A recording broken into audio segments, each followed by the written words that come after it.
Hi, Paul. What's today's show about? Oh, well, I thought it was about time we brought a bit of culture into the show, so I thought we'd take a look at the performing arts. What, singing paintings? No, you haven't got it, have you? It's another way of saying putting on a performance. How do you put on a performance? You put your arms through first, then pull it over your head. Oh. No, it isn't. It's another way of saying we're going to put on a show. Can I help? Of course you can, with a little help from an expert. Who's that?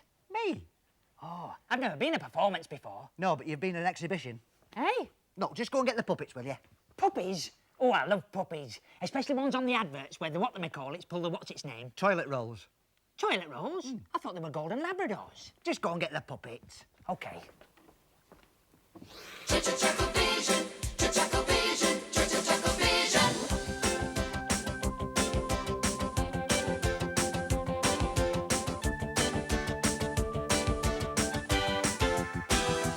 ChuckleVision, ChuckleVision.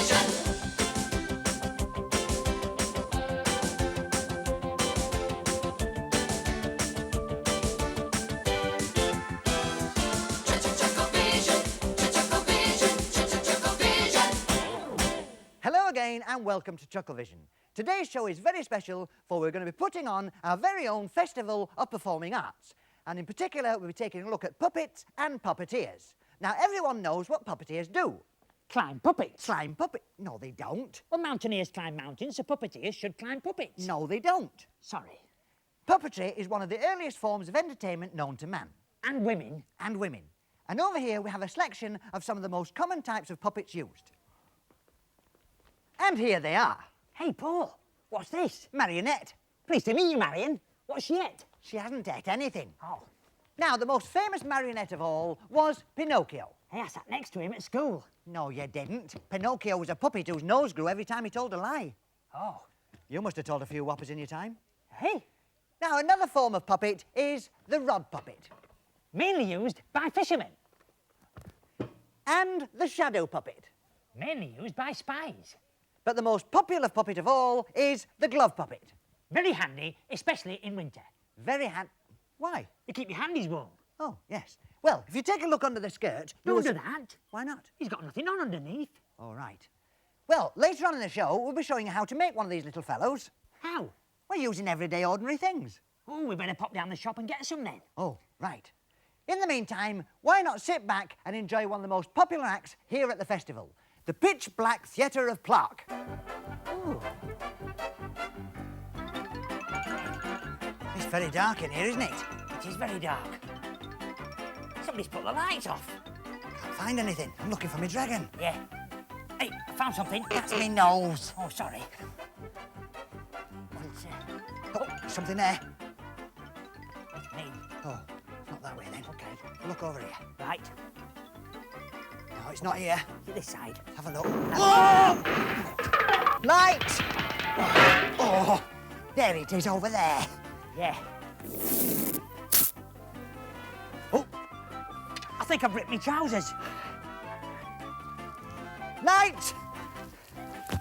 Oh, hey, What? steady on. Why? I think he's seen it. Hey.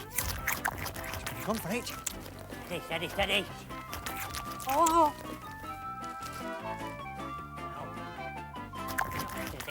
Yes. Ah! Steady, steady, steady. He was getting really worked up now. Steady. Watch him. Ah! Well, I hope you enjoyed that performance as much as we did. And we've been busy too. Here in the street, I've got all you need to make a splendid puppet. A potato, a pencil, some wool, and a piece of card. And if you can't get those, these'll do. A pumpkin, a broom handle, a sheepskin rug, and a big bit of card. Oh, and a string bag to put them all in. One of the nicest things about festival is the way everyone joins into the spirit of things. Here, hold them a minute. Hey. Yes, on almost every corner you see fine examples of music, busking and theatre. For instance, look over there, a great example of mime.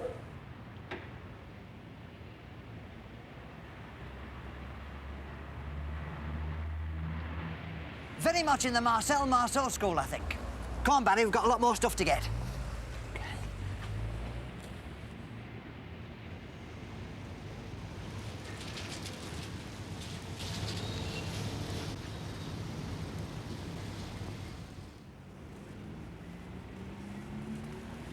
Now, this is a typical puppet theatre. At the sides, we have the wings, in the middle, we have the centre, and at the back, we have... The goalkeeper. The goalkeeper, not the goalkeeper. This is the back of the stage, and this is known as the back of the stage. I wonder why. Now, this theatre has everything. We've got curtains, footlights, and an orchestra pit. Is that where they dig musicians? No, it's to give the theatre ambience. What do they want an ambulance for? Not ambulance, ambience. You know, atmosphere. Oh, is it? Now, this particular theatre is used with using these little stick puppets. You put them in the side like this. From the wings? The wings. The wings. Hey, Paul, look at this funny telephone box. That's not a telephone box, it's a booth. OK, look at this funny telephone booth. No, it's a puppet theatre for using glove puppets, you know, like we're going to use. Is it? Yes. Now, it's very important to remember, if you're going to put on a puppet show, to use a proper puppet theatre like this. If you haven't got one of your own, you can easily pick one of these up for as little as, ooh, £500 if you shop around a bit. Come on, we've got to get that back to the studio. ChuckleVision, ChuckleVision, ChuckleVision. Come on. Come on, come on. Come on. Come round. ChuckleVision, That's it. ChuckleVision. Come on. Come on.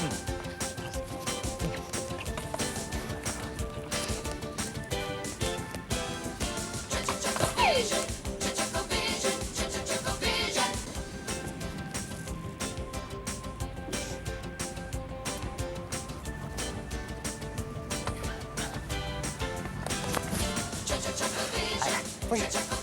Get back in there. Go on.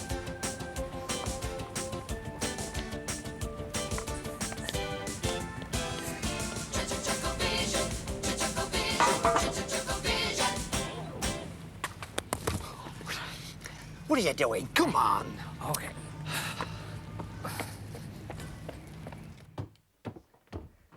That's it. See? I told you we'd have no problems getting it back, didn't I? Oh. Come on, Barry. Well, we've just got a few more things to sort out. So while we're doing that, why not watch today's special festival armchair theatre? This story is based on true tales told by Walter Wilkinson. Now, Walter Wilkinson had a very unusual job. He was a puppet man. Each season, he'd take down his Punch puppet and his Judy puppet. He'd dust them down, give them a fresh lick of paint, put them in a carpet bag with some clothes and his toothbrush, and then leave a note for the milkman, which said, "No more milk until September the 24th, thank you." And then he'd set off. His neighbour, Mrs. Armitage, didn't really approve. There he goes. Blooming funny way to earn a living, if you ask me. But as nobody asked her, Walter Wilkinson wasn't concerned about what she thought. As he got further into the green, airy countryside, Walter Wilkinson thought that it was actually rather a good way of earning a living. Lovely morning. He called out to an old man with a grey beard who sat on a rock munching a thick chunk of bread and cheese. What's that, then? Punch and Judy? That's right. You want to go down to Blackpool with that? You'll make a pile of money there. It's against my rules. I only do my Punch and Judy show in villages and country places where there's not much in the way of entertainment. So you better go down the hill into the village. The last time they had anything there was 5 years ago. What was that, then? A puppet show or a circus? No, it was a chap playing a trumpet. Well, thought Walter Wilkinson, this could just be the right sort of village I need for my Punch and Judy show.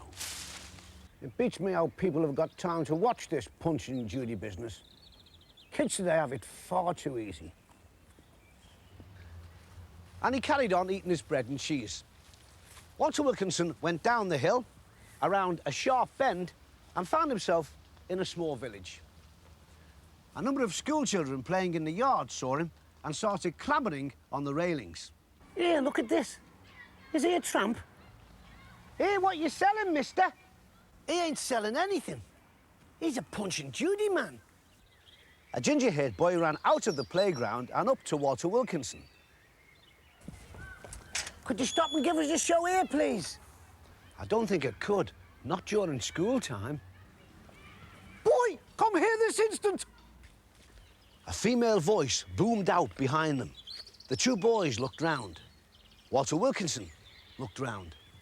In the doorway to the school stood a long, thin woman in a black dress, looking at them over her glasses. She beckoned to them menacingly with her finger. Yes, Miss Blewett.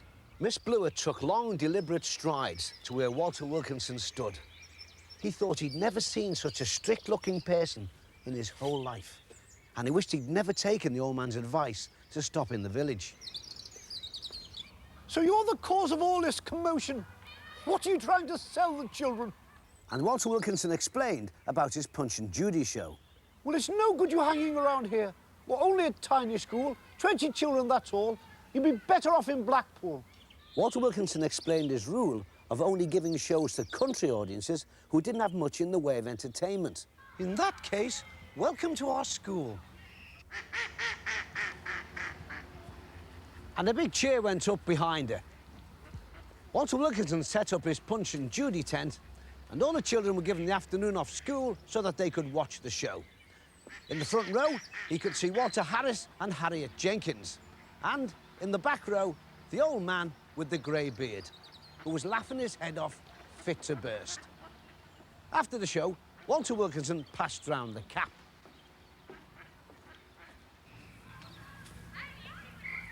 Glad you found time to come and see the show. It's a whole lot better than the chap we had here 5 years ago playing the trumpet. Walter Wilkinson smiled to himself. For although the weather wasn't always this favourable, and more often than not, he received the right soaking, he couldn't help thinking to himself, being a puppet man was a great way of making a living. ChuckleVision, ChuckleVision, ChuckleVision. Now, the first thing you have to do to make your puppet is to put the potato onto the pencil. Like that. The next thing is to put the wool on the potato. That's the hair. Then you have to get your card and roll it into a cone shape, like this. And then you put the pencil through the narrow end. This is like a dress. Now, here's one that I made a little earlier. Very effective, I'm sure you'll agree. Note that... Ah! Where'd you get that? I made it. It's dreadful. Well, I followed your instructions. Well, you know, it's not that bad, really. It grows on you. It does. So there you have it. How to make a puppet. And later on, we'll be putting on our very own spectacular. But in the meantime, here's another good act at the festival. Gary Glazier, all the way from Barcelona, who juggles with 55 glasses all at once. But in the meantime, here's two bards of the festival, Charles and Chuck Libros, with a very moving poem entitled The Spider. Have you got a brush?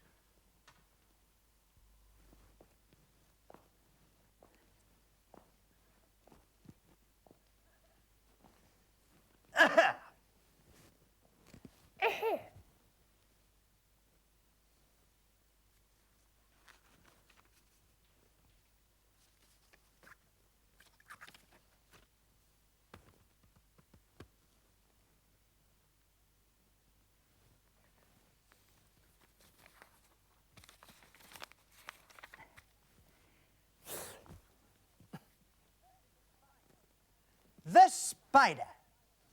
The spider. I saw a spider in the sink and wondered, should I let him out? I turned the tap and pulled the plug and washed him down the spout. Thank you.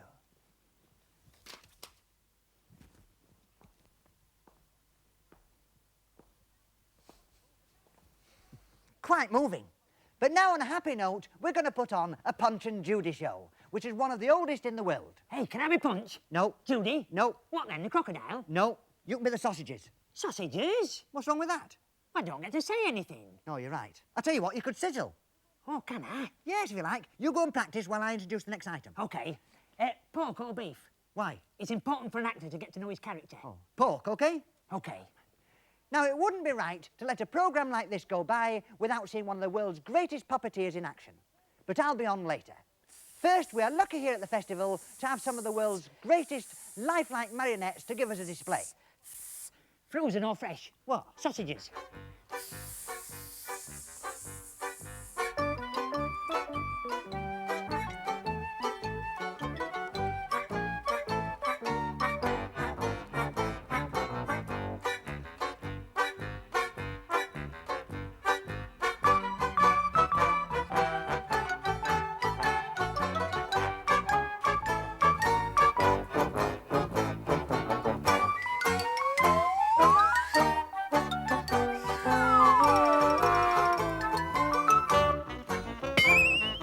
Now, as promised, we're going to put on our very own show for you in our very own theatre here in the studio.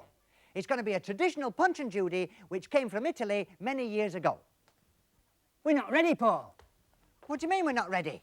It's Punch. What about Punch? He's been pinched. Punch? Pinched? Who pinched Punch? A bunch pinch Punch, the one with the hunch just before lunch. Well, what about Judy? She's gone all moody. Judy Moody? Who can blame her? Well, what we're going to do? I've told everybody we're going to do a Punch and Judy show. It's the highlight of the festival. We could use our own puppets. No, I'll tell you what we'll do. What? We'll use our own puppets. That's a good idea. I'll go and get them. Right, I'll knock up a quick script.